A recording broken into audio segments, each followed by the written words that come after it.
વડોદરા જિલ્લાના સાવલીમાં આવેલી એપીએમસીમાં પ્રમુખ અને ઉપપ્રમુખની વરણી કરવામાં આવી છે. પ્રમુખ પદે કમલેશભાઈ પટેલની વરણી કરવામાં આવી છે, જ્યારે ઉપપ્રમુખ પદે ભગવાનસિંહ જાદવની વરણી કરવામાં આવી છે. પાર્ટીના મેન્ડેટ મુજબ નામોની જાહેરાત કરવામાં આવતા જિલ્લા રજિસ્ટ્રારના અધિકારીઓએ ચૂંટણી પ્રક્રિયા હાથ ધરી હતી. ઉમેદવારી ફોર્મ ભરાયા બાદ સમગ્ર પ્રક્રિયા પૂર્ણ કરીને પરિણામની જાહેરાત કરવામાં આવી છે.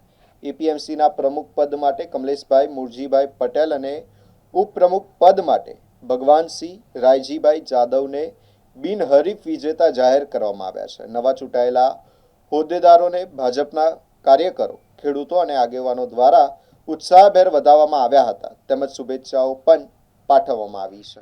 આજરોજ એપીએમસી સાવલીમાં ચેરમેન શ્રીની બીજી ટર્મની ચૂંટણી માટે પટેલ કમલેશભાઈ મુરજીભાઈ તરફથી એકમાત્ર દરખાસ્ત આવેલ હોય તો તેઓને બિનહરીફ ચૂંટાયેલા જાહેર કર્યા છે.